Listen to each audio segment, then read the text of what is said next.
আপোনালোকে জানেনে আমাৰ দেহৰ কোনটো অংশলৈ ব্লাড সাপ্লাই নহয় আৰু আপোনালোকে এইটোও জানে আমাৰ ব্ৰেইন কেপাচিটি কিমান। নমস্কাৰ, মই ৰাতুল কুমাৰ আৰু আমাৰ ইউটিউব চেনেল জন্মভূমি ফেক্সলৈ আপোনালোকক স্বাগতম জনাইছোঁ। আজি এই ভিডিঅ'টোৰ জৰিয়তে আমি এনেকুৱা ধৰণৰ কিছুমান তথ্য আপোনালোকলৈ লৈ আহিছোঁ, সেয়েহে এই ভিডিঅ'টো আপোনালোকে শেষ কৰি চাইছে। যেতিয়া আমি হাঁচিয়াওঁ তেতিয়া আমাৰ দেহৰ সকলোখিনি ফাংচন ষ্টপ হৈ যায়, ইভেন আৱাৰ হাৰ্ট অলছ। কিন্তু এই প্ৰক্ৰিয়াটো আমাৰ দেহত খুব কম সময়ৰ বাবে চলি থাকে আৰু সেয়েহে ইয়াৰ প্ৰভাৱ বেছি আমাৰ দেহত নপৰে। আমাৰ ব্ৰেইনে যেতিয়া আমাৰ দেহলৈ নাৰ্ভ ইম্পালছ পঠিয়ায়, সেই নাৰ্ভ ইম্পালছৰ গতিবেগ কিমান হ'ব পাৰে আপোনালোকে জানেনে? হয়, ইয়াৰ গতিবেগ প্ৰতি ঘণ্টাত 274 কিলোমিটাৰ। আমাৰ চকুৱে আমি দেখা সকলোবোৰ বস্তু ফ'কাছ কৰাত সহায় কৰে আৰু আমাৰ চকুত থকা মাচুলবিলাকে এদিনত প্ৰায় 1 লাখ বাৰ ইয়াৰ মুভমেণ্টছ কৰে। কিন্তু আপোনালোকে জানেনে, যদি এই মুভমেণ্টছবোৰ ভৰিত হ'ল হয় তেতিয়া আমি কিমান দূৰ গৈ পালোহেঁতেন?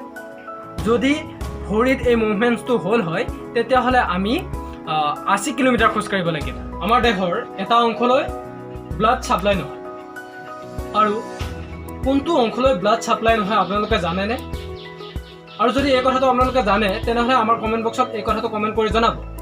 আৰু নজনাসকলক কৈছোঁ, আমাৰ দেহৰ চকুৰ কৰ্ণিয়ালৈ ব্লাড ছাপ্লাই নহয় আৰু চকুৰ কৰ্ণিয়াই ডিৰেক্টলি বায়ুৰ পৰা অক্সিজেন গ্ৰহণ কৰি। আপোনালোকে সকলো হাৰ্ট এটেকৰ কথা শুনিছে। হাৰ্ট এটেকৰ ফলত বহুতো মানুহৰ মৃত্যু মুখত পৰিবলগীয়া হয় আৰু এই হাৰ্ট এটেকটো এটা দিনত খুব বেছি পৰিমাণে হয়। জাৰ্মান গৱেষকসকলৰ মতে সোমবাৰ অৰ্থাৎ মনডে সেই দিনটোত হাৰ্ট এটেকৰ সংখ্যা যথেষ্ট বেছি পৰিমাণৰ হয় আৰু সেই দিনটোতে মানুহ বেছি মৃত্যুমুখত পৰাৰ সম্ভাৱনা থাকে। আৰু আপোনালোকক এটা কথা জনাওঁ যে মানুহে ভোকতকৈ শুব নোপোৱাৰ বাবেহে অধিক সোনকালে মৃত্যুমুখত পৰিবলগীয়া হয়। যদি মানুহে কমেও 10 দিন নুশুৱে তেনেহ'লে সেই মানুহজনৰ মৃত্যু হ'ব পাৰে। কিন্তু আপোনালোকে মনত ৰাখিব, যদি আমি কেইসপ্তাহমান নোখোৱাকৈ থাকোঁ তেতিয়াও আমাৰ মৃত্যু নহয় বা আমি মৃত্যুক আঁকোৱালি ল'বলগীয়া নহয়।